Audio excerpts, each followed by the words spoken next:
prendre place. Nous allons dans le même état d'esprit prier pour ce temps maintenant où les enfants vont rejoindre leur classe d'école du dimanche. Et nous, notre grande classe d'école du dimanche aussi. Seigneur, nous te remercions en effet parce que tu es un Dieu qui pardonne et qui prend en compte la sévérité de nos fautes.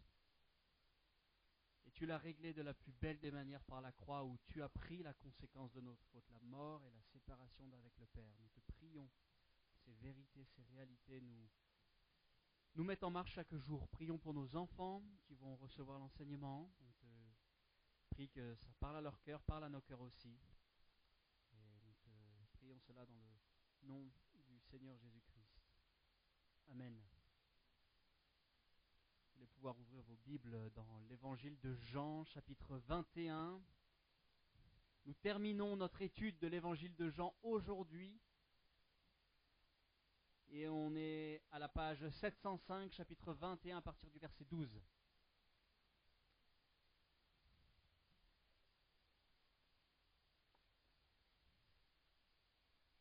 Jean, chapitre 21.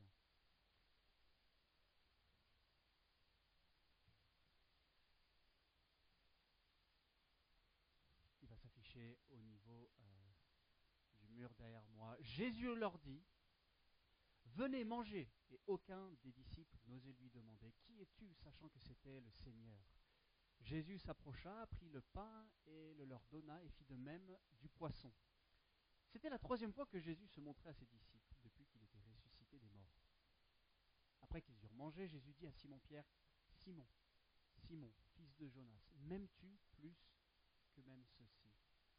Il répondit, « Oui, Seigneur, tu sais que je t'aime. » Jésus lui dit, « Paie les agneaux. » Il lui dit une seconde fois, « Simon, fils de Jonas, m'aimes-tu » Et Pierre lui répondit, « Mais oui, Seigneur, tu sais que je t'aime. » Jésus lui dit, « Paie mes brebis. » Jésus lui dit pour une troisième fois, « Simon, fils de Jonas, m'aimes-tu » Et Pierre fut attristé de ce qu'il lui avait dit pour la troisième fois, « M'aimes-tu » Et il lui répondit, « Seigneur, tu sais toutes choses, tu sais que je t'aime. » Jésus lui dit, « Paie mes brebis. » En vérité, je te le dis, quand tu étais plus jeune, tu te saignais toi-même et tu allais où tu voulais. Mais quand tu seras vieux, tu étendras tes mains et un autre te ceindra et te mènera où tu ne voudras pas.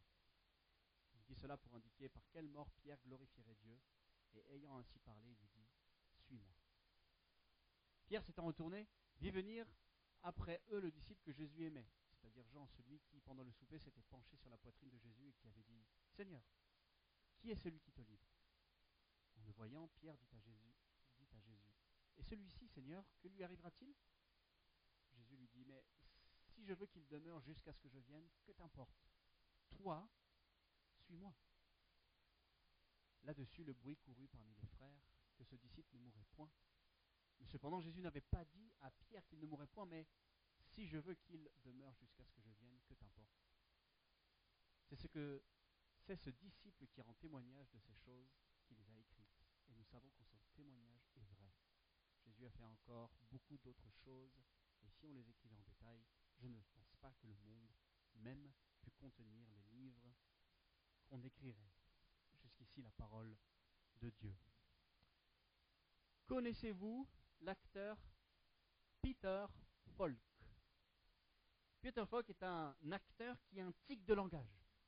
Ce tic de langage est l'une des signatures les plus connues du cinéma, des séries policières.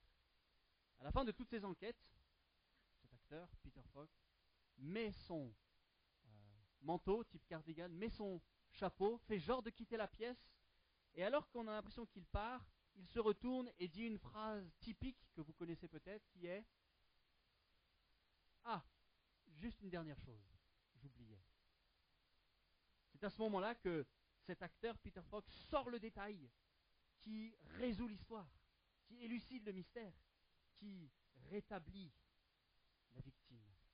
Il s'agit de qui? Colombo. Alors je sais qu'il y a un conflit générationnel, hein. Je le sens dans la salle, je ne vise personne, mais Colombo fait cette chose-là. À un moment donné, on a l'impression que c'est terminé, il part pour quitter la pièce, il met son manteau, il met son chapeau, il dit une dernière chose. Et toute l'histoire qu'on attendait se révèle, il y a un rétablissement assez incroyable. Je prends ces quelques lignes qui terminent l'évangile de Jean un peu de cette manière-là. Jean qui termine son évangile, qui a spécifiquement sélectionné 7 miracles, 7 je suis, qui s'est centré pendant une dizaine de chapitres sur les 3 dernières semaines de Jésus. Et on pourrait croire que les versets juste avant mènent la fin de l'évangile, n'est-ce pas? Qu'est-ce qui se passe? Tout est bien qui finit bien. Pêche miraculeuse. Pierre saute dans l'eau, il mange. Et Jean, en quelque sorte, dit, j'oubliais une dernière chose. Et cette dernière chose est extrêmement importante. Parce que quelle est la tension qui reste en l'air, peut-être palpable, lors du repas? Quelle est la tension non résolue qui est résolue ici? Pierre et son reniement. Quelques semaines avant, Pierre a renié 3 fois Jésus. Et on pourrait croire que Pierre qui saute dans l'eau, quelques versets avant, si vous relisez versets 8, 9, 10, il saute dans l'eau, il nage vers Jésus, il se dit, c'est bon, on va régler la chose, hein. On met ça sous la table, on met sous le tapis, et on mange avec Jésus. Et Jean dit, encore une chose, j'oubliais. Et cet épilogue termine avec la magnifique restauration de Pierre. Et dans ce passage, j'aimerais souligner 2 mouvements ou 2 vérités qui nous parlent, qui parlent à Pierre, mais qui, je pense, sont applicables à nous aujourd'hui. Le premier mouvement est celui-ci. Nous sommes attachés à Christ par l'amour. Nous sommes attachés à Christ par l'amour. La deuxième vérité est celle-ci. Cet amour nous met en marche. Cet amour nous met en marche à la suite de Christ. Ce n'est pas une émotion uniquement. Ça peut être une émotion. Moi, j'ai été touché pendant les chants. Mais c'est bien plus. Il y a un attachement à Christ par l'amour qui, deuxièmement, nous met en marche à la suite de Christ. Premier point, être attaché à Christ par l'amour. Je trouve que c'est la première chose que ce passage nous enseigne. La priorité ultime du disciple qui doit être la nôtre aujourd'hui, c'est de se dire, est-ce que nous aimons Christ? Est-ce que nous aimons Christ? C'est répété 8 fois dans le texte. 2 verbes sont principalement utilisés. Agapao, qui est cet amour sacrificiel qui se donne. Le deuxième mot réutilisé, c'est philéo, qui est un amour de sympathie, amical, d'attachement. Et nous sommes attachés à Christ par un amour véritable, profond, et qui se donne. Cette répétition d'aimer Christ au chapitre 21 n'est pas la première fois que l'on l'entend. Les Juifs savaient très bien que Deutéronome chapitre 6 disait « Tu aimeras le Seigneur ton Dieu de tout ton cœur, de toute ta force, de toute ton âme et de toute ta pensée. » C'est repris par les commandements. C'est repris par Jésus lui-même dans Matthieu chapitre 22. Et alors que nous arrivons à ce passage-là, on est à la 3e apparition, alors il y a une espèce un signe assez sympa de 3 apparitions, 3 reniements, 3 questions qui viennent comme un cycle. Et ici, nous voyons Jésus qui parle à Pierre et qui va lui montrer l'importance de l'amour dans son attachement à lui. Pierre était un pêcheur de métier. Et il a tout lâché pour suivre Jésus. Il a abandonné son métier, il a abandonné ses outils, il a abandonné ses projets de carrière, peut-être même les personnes qui étaient au bénéfice de sa pêche. Il était l'un des 12, très proche de Jésus, et comme on le sait, Pierre a eu des hauts et des bas. Grande confession de Pierre dans le Nouveau Testament. Tu es le Christ, le Fils du Dieu vivant, tu es le Messie. Il a eu des très grands bas. C'est lui qui a sorti l'épée pour couper l'oreille de la personne qui venait récupérer Jésus. Et c'était quand même un des plus fidèles. Il se retrouve avec Jésus sur le mont de la Transfiguration. En cette nuit de procès, quelques semaines plus tôt, Pierre a fait une grosse erreur. Il a renié 3 fois son maître. 3 fois de le connaître, 3 fois d'avoir été avec lui. Alors que quelques heures avant, qu'est-ce qu'il disait, Pierre? Je suis prêt à mourir pour toi. Hein. Moi, j'ai compris. Moi, je suis sanguin. Moi, je suis un gars engagé. Hein.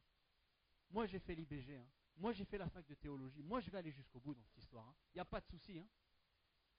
Moi, je suis responsable de ceci, cela. Je t'ai vu au moment de la transfiguration. Je vais aller jusqu'au bout. Et il se plante littéralement à renier le maître 3 fois. Il va même jusqu'à dire, Pierre, je suis d'accord d'être mis à mort si vous trouvez une relation entre Jésus et moi. Je mets ma vie en jeu en vous promettant que je ne le connais pas. Quand il quitte la cour, Pierre pleure amèrement. Quelle bourde. Quelle insolence. Et c'est cette tension-là qui n'est pas résolue. Et c'est cette tension-là que le texte vient résoudre, où Jean fait un peu comme Colombo, il dit « Ah oui, j'oubliais ». On ne peut pas laisser passer ça. On ne peut pas laisser passer ça. Et je ne sais pas si vous avez déjà été dans le rouge spirituellement, où une bourde a été faite, qui a été couverte par une autre bourde, et un mensonge a appelé un autre mensonge, et puis on essaye tout simplement de... Un peu comme le même fait avec les Simpsons, vous savez, il part dans la haie. Quand Homer Simpson, il fait hop, hop, je n'existe plus, et il part dans la haie, vous savez, on ne le voit plus. Si vous ne savez pas, vous irez voir sur Google. C'est pas une référence, hein, mais quand même. Pierre était au fond du trou. Je ne sais pas si vous, des fois, avez été un peu comme Pierre. Alors certes, on n'a pas renié 3 fois Jésus face à face, où notre regard a croisé le regard de Jésus. Je ne pense pas que c'est arrivé à des personnes ici. Mais si nous sommes honnêtes avec nos vies de disciples, avec nos semaines, on est souvent bien fragiles, n'est-ce pas? On a quand même des grands hauts et des grands bas. Des périodes de désert, des périodes de lassitude, des périodes de... Juste, je sais pas vous, hein, mais des fois on vient au culte, il n'y a rien qui rentre, et on repart, on se dit bon, qu'est-ce que je vais faire? Et on revient, et on reprend, et on continue. Je suis prêt à parier que si on faisait un sondage sur nous, ou alors les Français, sur la qualité de leur vie spirituelle perçue, je pense qu'on serait soit dans un déni de la réalité, ou alors dans une réelle faillite, où on se dirait Seigneur, j'ai besoin d'aide. Et moi j'aime ce passage parce qu'en fait il nous ramène à la simplicité et la réalité de l'évangile. La simplicité et la réalité de l'évangile. Petit problème de micro. La pile est bonne. Non. On va continuer comme ça. Ce passage nous montre la simplicité et la réalité de l'évangile. Qu'on a besoin d'être renouvelé et rafraîchi. Renouvelé et rafraîchi. Et qu'en fait ça vient que par un moment où Jésus nous parle. Souvent dans nos faiblesses, avec nos doutes, notre passion peut être dissipée, on s'attend à ce que le Seigneur nous rentre dedans. Hein. Je ne sais pas quelle vision vous avez de Dieu, un père fouettard qui attend le moment, bam, je l'ai attrapé, là, ça y est, il va bien comprendre sa leçon. On se cache, on évite le sujet, on fait un peu comme Adam et Ève dans le jardin, on va se cacher. Et qu'est-ce que Dieu fait du jardin d'Éden jusqu'à dans la personne de Jésus? Il pose des questions. Il pose des questions. On s'attendrait à un Jésus confrontatif très fort, ou alors peut-être un Jésus évasif qui en gros dira à Pierre, c'est pas grave, allez, oublions. Un Jésus donneur de leçons, un Jésus qui sermonne et qui reprend les Écritures et qui dit, bon, on reprend dans Genèse, ensuite on va à Ésaïe pour que tu comprennes ce que tu as fait, c'était pas là. Mais dans sa pédagogie habituelle, Jésus va faire quoi? Il va poser des questions. Et ces questions sont centrées sur le cœur. C'est pour ça qu'il parle de l'amour. Il dit pas, comment tu as analysé ton reniement? Il lui dit pas ça. Hein. Comment tu as analysé ton sentiment pendant le reniement? Il lui dit pas ça. Hein. Jésus va à la racine et non aux symptômes. Il donne pas un Doliprane. Il va à la racine pour comprendre d'où vient l'erreur. Et il construit à partir de là. Et donc nous avons ces 3 questions pour restaurer Pierre. Jésus veut amener Pierre à voir que dans son moment le plus sombre, c'est-à-dire le reniement, Christ vient le chercher, l'amener à être restauré et lui donner sa mission future. Et c'est ça l'enseignement le premier. Qu'au moment le plus sombre de la vie de Pierre, Jésus vient le chercher et le restaurer. S'il y a une chose à retenir de ce passage, c'est que vous et moi ne sommes pas hors d'atteinte de l'amour de Christ. Alors qu'on se disqualifie nous-mêmes, souvent les premiers. Au fur et à mesure des questions que nous avons, on en a 3. Je pense que l'âme de Pierre a été mise à nu, c'est-à-dire que cet événement traumatique enfoui en lui refait surface, qui le mène à une réelle guérison. Et si jamais on ne va pas au fond, on ne guérit rien, n'est-ce pas? Pourquoi je pense que Pierre a dû, au fur et à mesure de ses questions, commencer à tilter? Premièrement, il y a une répétition des questions. Il y a eu 3 reniements. Deuxièmement, il y a l'odeur du barbecue alors qu'ils sont en train de manger le poisson qui a dû lui rappeler l'odeur de ce feu alors qu'il était dans la cour du Sanhédrin. Je ne sais pas si vous êtes touché par les odeurs, mais vous savez cette odeur de... Alors là on parle de barbecue qui nous fait penser à l'été, l'odeur peut-être du sapin qui nous fait penser à l'hiver. Ça nous touche, n'est-ce pas, au plus profond de nous-mêmes. Ah, ça fait penser à l'odeur de chez ma grand-mère. Et je pense que c'est enfoui en lui alors qu'il est autour du feu et qu'il y a les mêmes odeurs. 3 questions adressées à Pierre lors du reniement. Trois questions adressées à Pierre pour sa restauration. Trois questions similaires lors du reniement. Trois questions similaires lors de la restauration. Et il dit en somme, lorsqu'il le renie, « Je suis prêt à mourir si vous trouvez une connexion entre lui et moi. » Et Jésus va lui dire quoi après les trois questions? Il va lui dire, « À cause de ton attachement à moi, tu vas mourir. » C'est incroyable de voir ces parallèles dans ce passage. Et si on regarde cette interaction alors que nous sommes attachés à Christ par l'amour, verset 15, on a une première question de Jésus qui arrive. Jésus dit à Simon-Pierre, « Simon, fils de Jonas, m'aimes-tu plus que ceci ?» Il répondit, « Oui, Seigneur, tu sais que j'ai de l'amour pour toi. » Alors, il y a plusieurs façons de comprendre cette traduction, plus que ceci, ou cela, ou ces choses.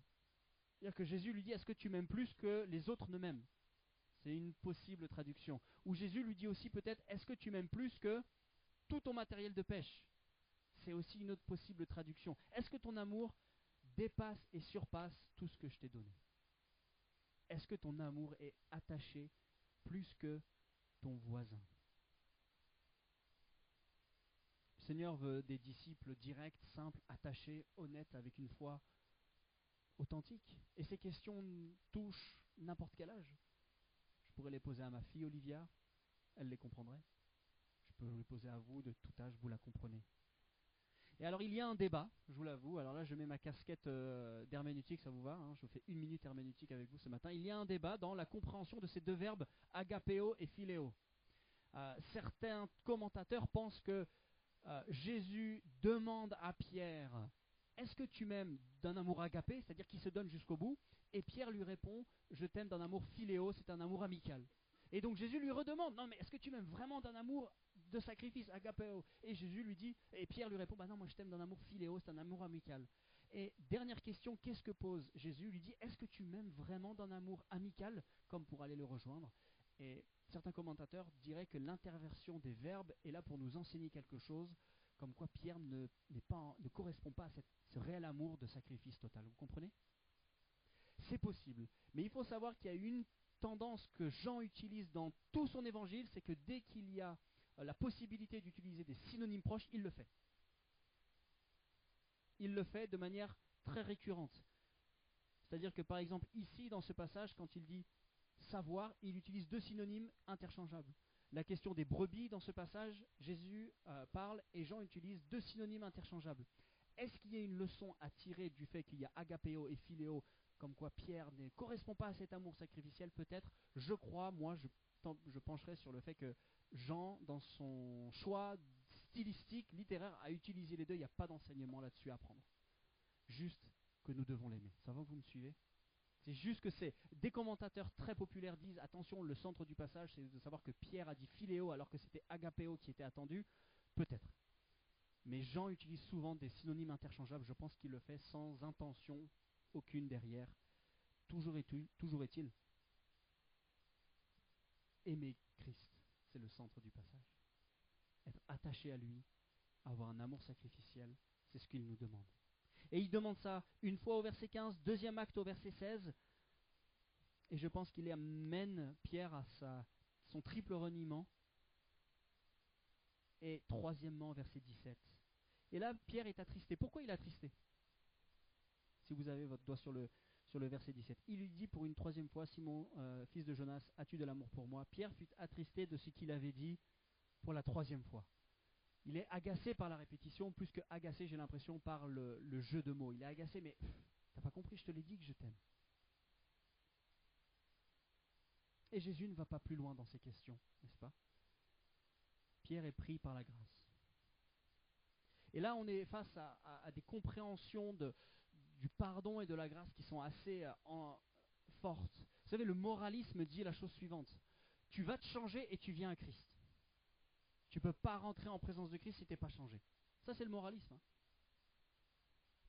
Il y a du laxisme qui existe, c'est-à-dire, viens comme tu es, fais ce que tu veux, ne change pas, c'est pas ce qu'on demande ici. Ça, c'est du laxisme, c'est pas l'évangile non plus.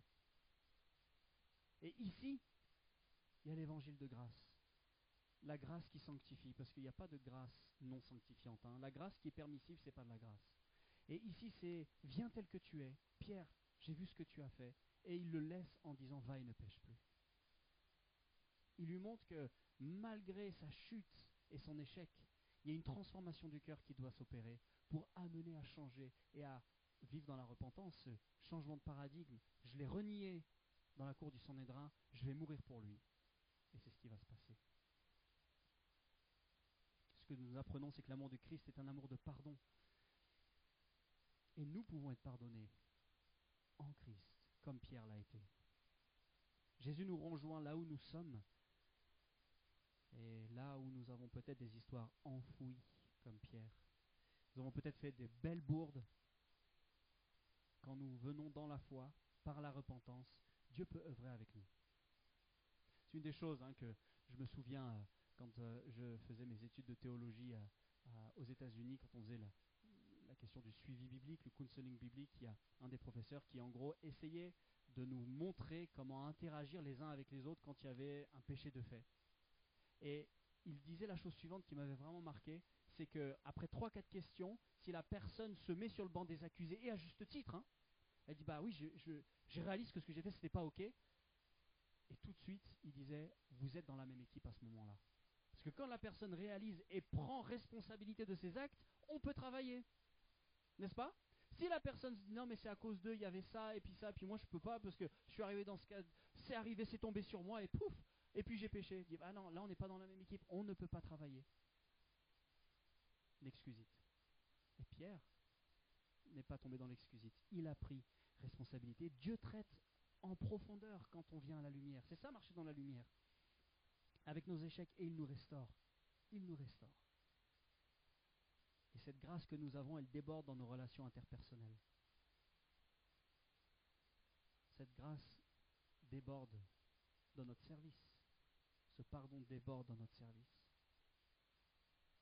Comment recevoir ce pardon, cette restauration, en privant ceux qui nous ont offensés? Comment être des imposteurs? À se dire, moi je suis pardonné, mais je prive la personne, la tierce personne, parce que elle n'est pas très sympa ou ses habitudes me gênent. C'est scandaleux et nous devons nous examiner nous-mêmes.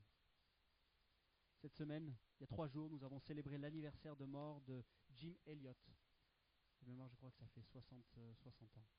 Jim Elliot était parti en 1956 dans une tribu en Amazonie pour parler de la bonne nouvelle. Et avec 4 de ses amis, ils étaient 5, ils avaient établi campement pas très loin pour pouvoir essayer de rentrer en contact. Et puis au bout de quelques semaines, ils ont réussi à avoir un premier contact et puis ils ont décidé d'y aller. Et la base de mission qui était un peu plus dans un coin un peu plus civilisé n'avait plus de nouvelles. Et Jim Elliot avec ses 4 amis ont été tués par cette tribu. Et Elizabeth Elliot, dans toute sa fragilité, sa douleur, a dû donc pleurer son mari, pleurer la mort de cette vie sacrifiée pour Christ, et elle a décidé de repartir dans la tribu pour réoffrir le message de l'évangile. Et l'évangile a fait une percée dans cette tribu. Et si jamais vous voulez, il y a une biographie de Elizabeth Elliot qui est sortie il n'y a pas longtemps pour montrer toute la douleur, la fragilité du pardon, la beauté du pardon, la beauté de l'évangile, qui utilise des vases d'argile. Parce que nous sommes que des vases d'argile, et le trésor c'est pas nous, c'est le Seigneur. Jean, inspiré par l'Esprit, nous indique en premier point que l'amour de Christ prend la première place dans nos vies, dans notre marche avec Jésus. Et je ne sais pas comment vous évaluez votre amour pour Dieu, votre attachement de sacrifice. Oui, ça peut être une émotion, mais c'est bien plus que ça. Comment est-ce que moi j'évalue aussi mon amour à Christ? Et ça se voit de manière palpable, c'est vis-à-vis des frères et sœurs dans l'assemblée, c'est vis-à-vis du service, c'est vis-à-vis de comment est-ce que je veux aussi plaire à Dieu. Et c'est la première vérité et enseignement de ce texte. Nous sommes attachés à Christ par l'amour. Deuxième vérité, deuxième mouvement, cet amour nous met en marche à la suite de Christ. Il n'est pas neutre, il n'est pas statique, cet amour n'est pas théorique, cet amour n'est pas dans l'air, cet amour n'est pas juste quelque chose qui est vague. Cet amour, il est palpable. Et la deuxième chose que ce texte nous enseigne concerne les effets que produisent notre attachement à Christ par l'amour. Et je vois 3 conséquences de cet amour pour Christ dans la vie de quelqu'un. L'amour pour Christ dans la vie de Pierre a 3 conséquences, et d'une manière ou d'une autre, elles sont les mêmes dans notre vie. Premièrement, première conséquence de cet amour qui nous met en marche à la suite de Christ, opère une vie de service. Deuxièmement, cet amour persévère jusqu'à la fin. Et troisièmement, cet amour nous met à la suite de Christ pour le suivre, lui et pas autre chose. Et que quand on suit Christ, on dit non à quelque chose d'autre. On ne peut pas dire oui à tout dans cette vie. Si jamais je décide d'être avec vous aujourd'hui, je ne suis pas à Saint-Jean, je ne suis pas dans l'église baptiste, que j'aime très bien d'ailleurs, il n'y a pas de souci. Je suis en train de dire que quand on dit oui à Christ, on dit non à autre chose. Et c'est exactement là où Jésus veut emmener Pierre, dire si tu me suis moi, il y a des choses que tu vas devoir renier et dire non. Premièrement, une vie de service. La priorité d'aimer Dieu se clarifie et se décline dans le service. Dans le service. Et alors que alors qu'il est vrai que servir Dieu ne prouve pas notre amour, servir Dieu ne prouve pas notre amour, il est aussi vrai que nous ne pouvons pas honnêtement aimer Dieu sans le servir. Servir Dieu ne prouve pas un amour. On peut être un pantin qui mécaniquement fait les choses pour être bien vu, pour pas que quelqu'un se mette en colère contre soi, pour faire plaisir à. Ça prouve pas forcément notre amour à Dieu de servir. Par contre, si on aime vraiment Dieu, c'est impossible de ne pas le servir. Il y a forcément une vie de service qui se passe. Et alors que Jésus restaure Pierre en répétant 3 fois « m'aimes-tu, m'aimes-tu, m'aimes-tu », à chaque fois il répète 3 fois « donne de la nourriture à mes brebis, donne de la nourriture à mes brebis, paie mes agneaux », s'occuper de ses brebis. Dans la coutume du Moyen-Orient, au temps de Jésus, il fallait répéter 3 fois les choses pour officialiser l'événement. Quand on répétait 3 fois le jour, c'est-à-dire c'est bon, c'est accrédité, c'est officialisé. Et Jésus va encore plus loin au verset 18. Il nous dit que quand nous lui appartenons, nous ne nous appartenons plus nous-mêmes. Parce que nous sommes le temple du Saint-Esprit. Nous sommes sa propriété. On le voit au verset 18. En vérité, je te le dis, quand tu étais plus jeune, tu mettais toi-même ta ceinture et tu allais où tu voulais. Non seulement tu sers Christ, mais en fait réalise qu'aujourd'hui tu ne t'appartiens plus. Christ a tous les droits sur ta vie, et la mienne. Et on combat dans des jours plus ou moins beaux à se dire « Seigneur, merci parce que tu es Dieu et tu es bon et je veux vraiment tout abandonner, c'est bon aujourd'hui. » Et des fois, on retire, on se dit « Seigneur, là, pas ça, s'il te plaît. » Moi le premier, Ah, ça, oui, mais que si tu... Et on doit réaliser que nous sommes à lui. Et vaut mieux qu'on soit à lui, parce qu'il n'y a pas beaucoup d'autres alternatives. Si c'est pas Christ, on est au père du mensonge. Une vie de service découle de l'amour que nous avons pour Christ. Deuxièmement, quand on est attaché à Christ, il y a un attachement jusqu'à la fin. Jésus embraye après les 3 questions sur un sujet assez délicat. Il lui dit « Mais quand tu seras vieux, tu tendras les mains et c'est un autre qui t'attachera. Ta ceinture te conduira, qui t'attachera ta ceinture et te conduira où tu ne voudras pas. » Il dit cela pour indiquer par quelle mort Pierre révélerait la gloire de Dieu. Puis il lui dit « Suis-moi ». Alors l'interprétation la plus claire de ce passage est que Pierre va mourir en martyr. Que Pierre va mourir en martyr. Et en quelque sorte, Jésus lui dit « Tu vas mourir à cause de ton attachement à moi. » Alors que dans la cour, il y a 3 semaines, tu as dit « Tuez-moi si vous trouvez un lien entre moi et lui. » Jésus lui dit « Tu sais quoi, j'ai vu la fin de l'histoire, je connais tout. Tu vas mourir parce que justement tu vas persévérer. »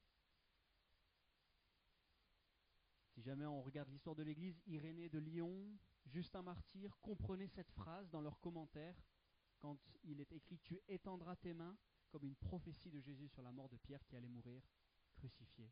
Et selon la tradition, Pierre a demandé quoi?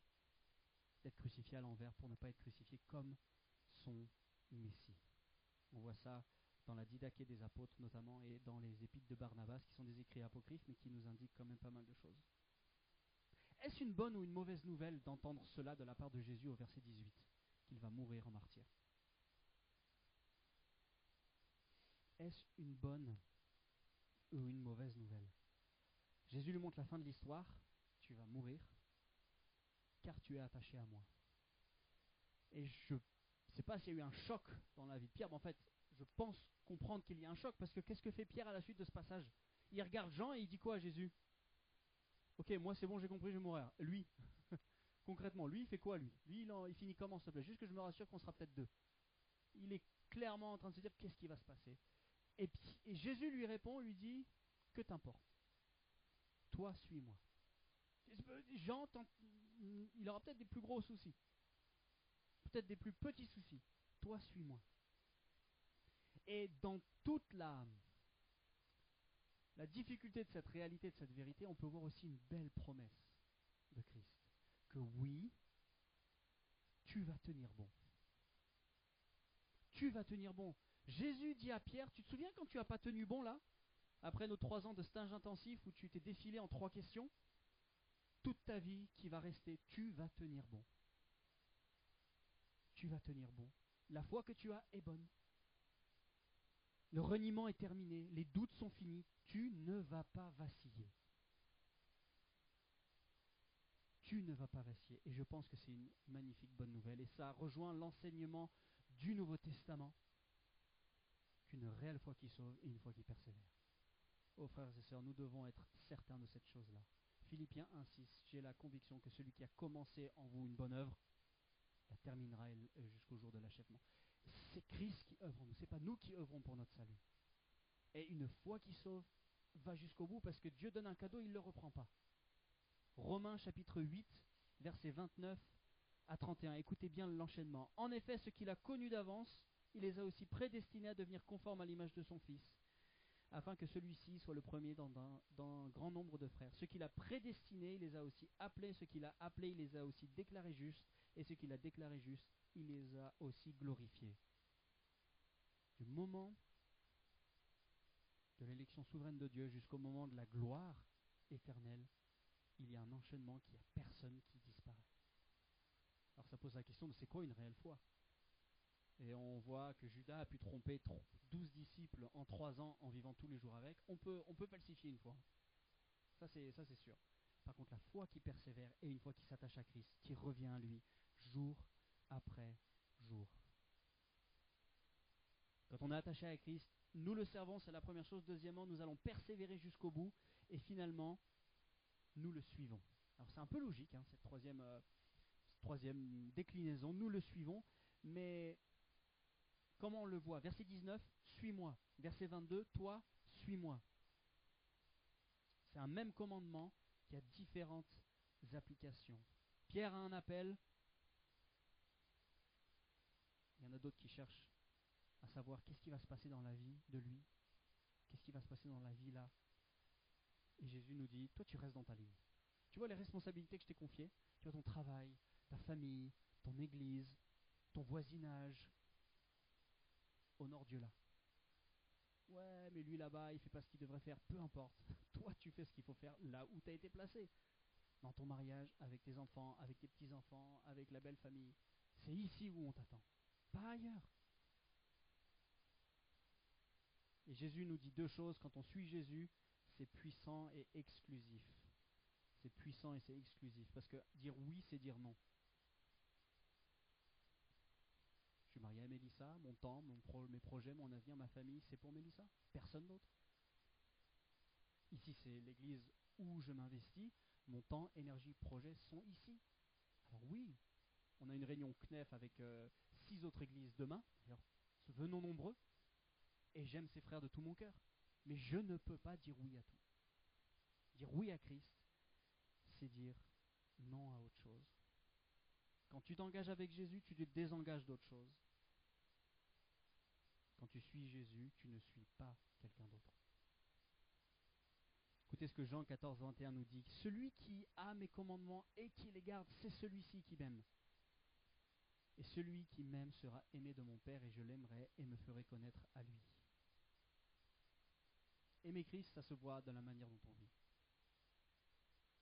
C'est antithétique de dire je suis un disciple de Christ, je donne ma vie à Christ, par contre, mon argent j'en fais ce que je veux, mes relations je me frite avec tout le monde parce que j'ai raison, ça n'a aucun sens. Nous devons être cohérents.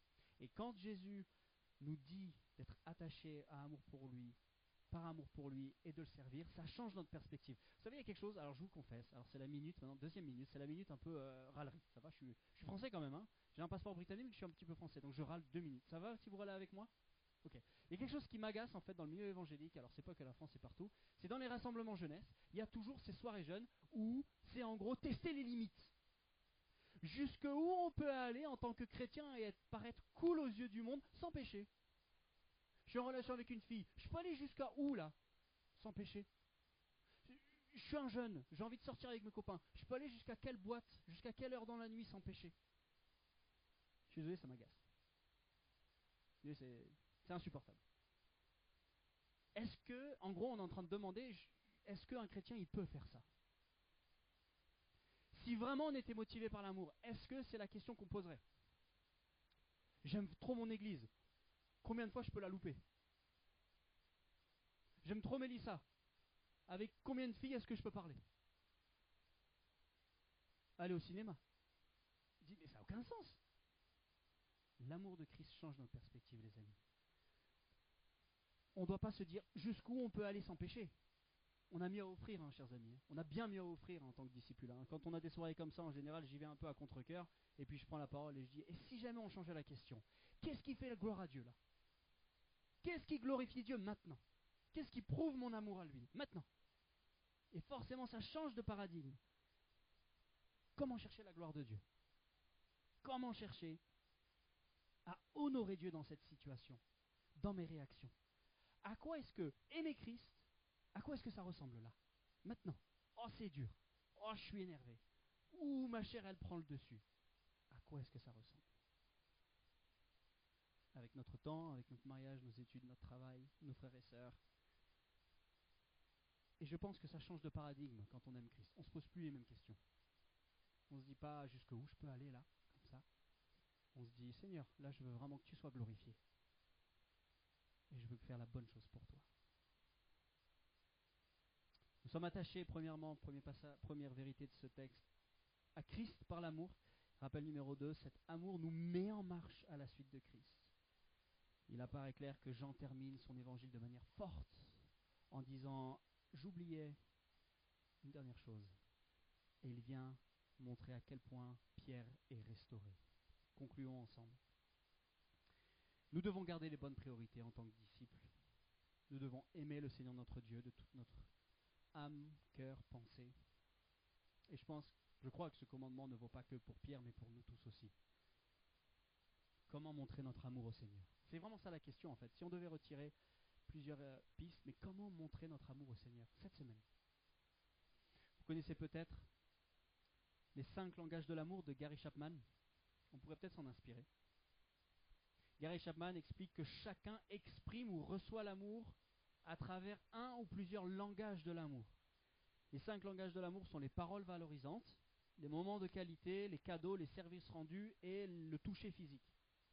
Et il explique dans son livre que des fois on ne se comprend pas dans nos relations interpersonnelles et dans notre couple parce qu'en fait on croit qu'on a donné de l'amour à quelqu'un par un cadeau, parce que c'est notre langage de l'amour, mais la personne à qui on donne, lui, c'est le service rendu. Et il attend que la pelouse soit tondue. Et il se dit, mais tu crois que tu m'as aimé, mais tu m'as pas aimé. Vous comprenez un peu l'idée? Et si on s'inspirait de ces langages de l'amour pour justement montrer notre amour au Seigneur, on pourrait en faire un défi sur un mois, hein. Une vie. Mais commençons petit, peut-être cette semaine. Prenons 4 langages de l'amour.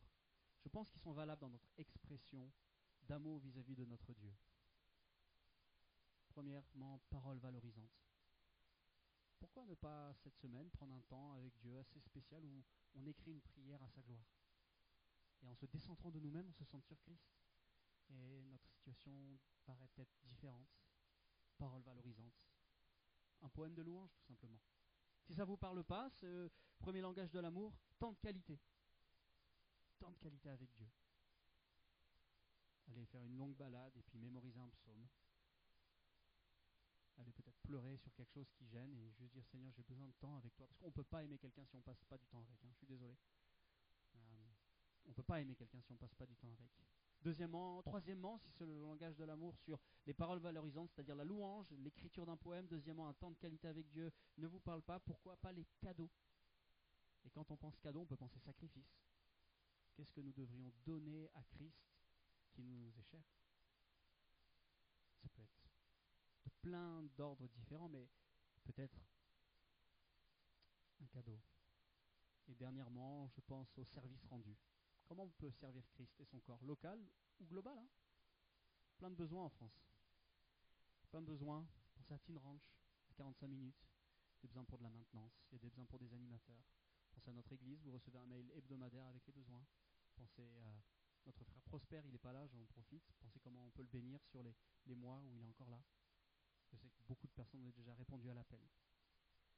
Et donc ce mois de janvier, c'est mon défi, seul ou en groupe, en couple ou en plus grand groupe. Prenez un des 4 langages de l'amour, écrire à Dieu dans un carnet de notes, prendre du temps avec lui, sacrifier quelque chose ou offrir un service. Parce que les questions qui ont été posées à Pierre nous sont posées aussi. M'aimes-tu? Et nous pensons à Pierre et les disciples qui ont eu ce repas avec Christ.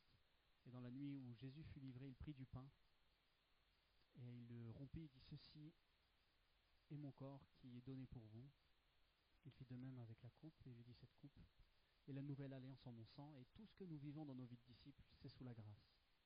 On ne veut pas attirer la faveur de Dieu par notre super amour, on veut juste lui dire: c'est une expression d'un cœur, des fois bien fragile.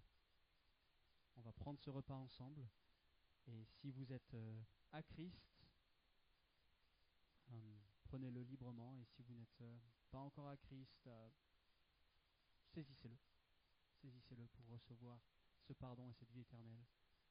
Et nous allons tout simplement laisser passer les éléments pendant qu'il y aura une instrumentale, et nous allons avoir encore quelques chants.